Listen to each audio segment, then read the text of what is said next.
নমস্কার বন্ধুরা, আরও একটা নতুন ব্লগে আপনাদের সবাইকে জানাই আবারও স্বাগত। আমি সোনিয়া, আপনারা দেখছেন সোনিয়ার ইউটিউব জার্নি চ্যানেল। আজ আমি আপনাদের এমন একটা জায়গায় নিয়ে যেতে চলেছি যেটা পুরোটাই প্রকৃতির ওপর সৃষ্টি। ভূমিকম্প পর্যন্ত নড়াতে পারেনি এই পাথরটিকে। সেটা হলো ব্যালেন্সিং রক, যেটা অবস্থিত এমপিতে জব্বলপুরে, যা সবার মনেতেই একটা রহস্য হয়ে আছে আজ পর্যন্ত। সংস্কার ধানি এই নামেই এমপি জব্বলপুরে এই ব্যালেন্সিং রক আছে।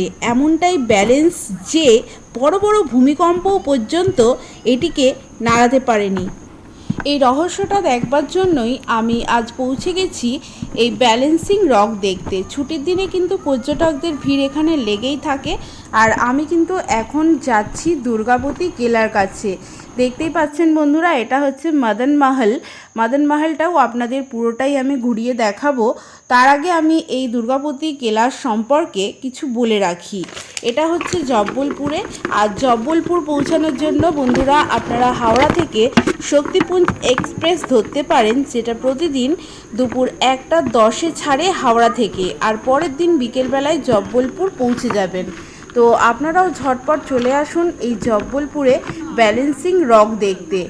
আর এই কেলাটার ভেতরটাও আমি এখন আপনাদের ঘুরিয়ে দেখাবো। বুঝতেই পাচ্ছেন কতটা পুরনো এই কেলাটা আর কতটা সুন্দর লাগছে এই প্রকৃতির পরিবেশের দৃশ্যগুলো। তো আপনারা ক্যামেরায় কতটা বোঝাতে পারছি জানি না। তো দেখুন বন্ধুরা কতটা সুন্দর লাগছে। আর আমার ভিডিওটা যদি আপনাদের ভালো লেগে থাকে তাহলে অবশ্যই কিন্তু কমেন্টে জানাতে ভুলবেন না, আর একটা লাইকও কিন্তু করে যাবেন। চলুন এবারে ভেতরটা আপনাদের ঘুরিয়ে দেখাই। আর এই উঁচু উঁচু সিঁড়িগুলো দেখতে পাচ্ছেন কত দিনের পুরনো, বুঝতেই পাচ্ছেন হয়তো দেখে অনেকটা পুরনো। আর এখানে কিন্তু অনেক লোকেরই কিন্তু আনাগোনা লেগেই আছে। ছুটির দিনে বিশেষত এখানটা বেশি ভিড় হয়ে থাকে। আমরা যেহেতু ছুটির দিনে আসিনি তাই অতটা ভিড় দেখতে পাচ্ছি না। আর ভিতরে উঠতেই দেখতে পাচ্ছি যে অনেক লোক নামছে এখান থেকে। আর উঠেই আপনাদের আমি দেখাবো উপর থেকে নিচের দৃশ্যটা কতটা সুন্দর লাগে দেখতে। ভীষণই সুন্দর দেখতে লাগছিল এই কেলাগুলো। দেখুন কত লোক এখানে আনাগোনা রয়েছে।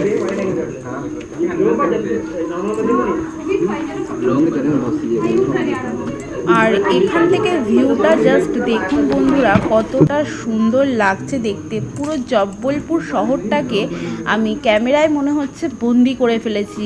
আর চোখে না দেখলে এই দৃশ্যটা আপনাদের বোঝানো অসম্ভব ব্যাপার। দেখতেই পাচ্ছেন সিটিটা দূর থেকে দেখুন পুরোটাই সাদা আর সাদা, ভীষণই সুন্দর লাগছে। তাই এখানে দাঁড়িয়ে গেলাম। আর নিচে দেখতে পাচ্ছেন ওইটাই হচ্ছে ব্যালেন্সিং রকের জায়গা, যেখানে এরপর আপনাদের আমি ঘোরাতে নিয়ে যাব। আর ব্যালেন্সিং রক সম্বন্ধে আপনাদের কিছু তথ্য আমি দিয়ে রাখি। 1947 সালে জব্বলপুরে ভারী ভূমিকম্প হয়েছিল। অনেক বাড়িঘর পর্যন্ত ভেঙে গিয়েছিল, 40 জনের মৃত্যুও পর্যন্ত হয়েছিল। কিন্তু পুরো শহরে এই একমাত্র ব্যালেন্সিং রকই ছিল, কোনো আঘাত লাগেনি। এক ফোঁটাও আঘাত ওই ব্যালেন্সিং রকের মধ্যে লাগেনি। তাহলে বুঝতে পাচ্ছেন যে ব্যালেন্সিং রকে মানুষ কী জন্য আসে, এই পাথরটিকে শুধুমাত্র দেখতে আসে। আর এই পাথরের দুর্গে ম্যাগমা জমার কারণেই কিন্তু নির্মিত হয়েছিল। সাধারণত বৈজ্ঞানিকরা এটাই বলে থাকেন, কিন্তু বৈজ্ঞানিকদের ভাষায় এটাকে গ্রানাইট বক্সও বলা হয়ে থাকে। তাহলে বুঝতেই পাচ্ছেন বন্ধুরা এটাকে কেন ব্যালেন্সিং রকস বলা হয়ে থাকে। যে আমি জব্বলপুর এসে পৌঁছে গেছি, এখনো বলা হয়নি। তো দেখুন আমি জব্বলপুর এসে পৌঁছে গেছি। তো আমি এখন আছি ব্যালেন্সিং রকের কাছে। তো ব্যালেন্সিং রকের মানে হচ্ছে এই পাথরটা, যে যতই ঝড় জল বৃষ্টি যা কিছুই হয়ে যাক না কেন, এমনকি এখানে ভূমিকম্প হয়েছিল, ভূমিকম্প হওয়ার ফলেও এই ব্যালেন্সিং রকটা এক ফোঁটাও হেলেনি। সেই জন্য এর নামকরণ করা হয়েছে ব্যালেন্সিং রক। সো বন্ধুরা আমি আবারও আপনাদের একটু কাছ থেকে দেখাবার চেষ্টা করব এই পাথর দুটিকে। দেখতেই পাচ্ছেন কতটা সুন্দর লাগছে আর কতটা সুন্দরভাবে একে অপরের সঙ্গে আষ্টে পিষ্টে জড়িয়ে রয়েছে। তো এটাকে যখন দেখেছিলাম তখন আমারও মনে হয়েছিল যে এটা কি করে সম্ভব হয়, কিন্তু এটাই সম্ভব। এটাই হচ্ছে প্রকৃতির নিয়ম, এটাই হচ্ছে প্রকৃতির দান যাকে বলা যায়। তো জব্বলপুর ছেড়ে হাইওয়ের দিকে আস্তে আস্তে আপনারা দেখতে পাবেন এই আশ্রমটি। তো আমি আজ এই আশ্রমটিতেই থাকবো। তো আপনাদেরও যদি মনে হয় যে এই জায়গায় ঘুরতে আসবেন, তো অবশ্যই চেষ্টা করবেন এই আশ্রমটিতে থাকার জন্য, কারণ এই আশ্রমটার খরচ এতটাই কম। আমাদের ঘরের ভাড়া লেগেছে 300 টাকা করে, আর প্রত্যেকজন মাথাপিছু খাওয়ার খরচা লেগেছে 30 টাকা করে। এতটাই কম বাজেটের মধ্যে পড়েছে। আপনারা অবশ্যই চেষ্টা করবেন এই আশ্রমটিতে থাকার জন্য। এই আশ্রম থেকে সোজা একটুখানি এগিয়ে গেলেই পড়বে ভৈরবঘাট। দেখুন ওই দূরে পড়বে ভৈরবঘাট। তো আপনারা গিয়ে এখানে ব্যাগেজ রেখে, লাগেজ রেখে, সব কিছু রেখে হাঁটতে হাঁটতে গিয়ে ভৈরবঘাটের উদ্দেশ্যে রওনা হতে পারেন। খুব তাড়াতাড়ি পৌঁছে যাবেন এবং কিছুটা ঘোরাও হয়ে যাবে আপনাদের। তো চলুন আমরাও এখন ভৈরবঘাটে গিয়ে একটু ঘুরে দেখে আসি। চলুন যাওয়া যাক। তো বন্ধুরা, আমি এখন এসে গেছি ভৈরবঘাট ধোঁয়াধার। তো দেখতেই পাচ্ছেন এখানে কত রকমের শিবলিঙ্গ আছে। তো আমি চেষ্টা করব একটা শিবলিঙ্গ নিয়ে যাওয়ার জন্য। তো দেখুন অসাধারণ সব পাথরের মূর্তি।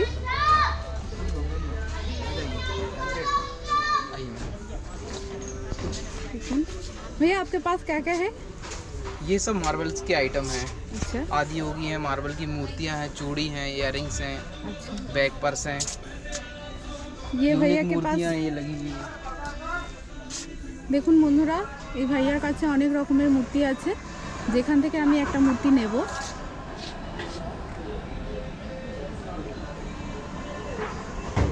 ये यहीं के नदी के पत्थर से निकले हुए नर्मदा जी नदी का है। ये नर्मदा नदी के Natural पत्थर से item है, हाँ। निकले हैं। देखिए নর্মদা natural নদীর है। পাথর থেকে এটা বার করেছে কেটে শিবলিঙ্গ। দেখুন কত সুন্দর।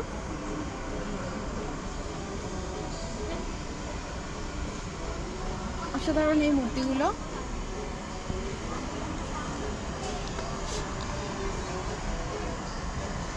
এখানে শঙ্খ আছে।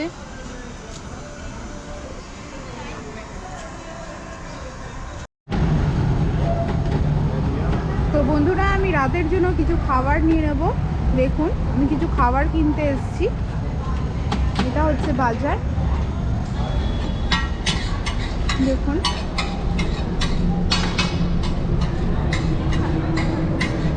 আমি কিছু খাবার নিয়ে চলে যাব। তো আবার সকালে উঠে আপনাদের দেখাবো অসাধারণ কিছু দৃশ্য। আর আজকের মতো ভিডিওটা আমি এখানেই শেষ করলাম। সবাইকে জানাই শুভরাত্রি। আর পরবর্তী ভিডিও দেখবার জন্য আমার চ্যানেলটিকে অবশ্যই কিন্তু সাবস্ক্রাইব করে রাখতে হবে। আর ভৈরবঘাটের ভিডিও কিন্তু আমার চ্যানেলে দেওয়া আছে। যারা যারা এখনও পর্যন্ত দেখোনি, ঝটপট গিয়ে দেখে ফেলো। আর এই ভিডিওর মধ্যেই কিন্তু তার লিঙ্কটাও দেওয়া আছে। সবাই ভালো থাকবেন, সুস্থ থাকবেন। শুভরাত্রি। Keep loving, keep supporting. Thanks for watching this video.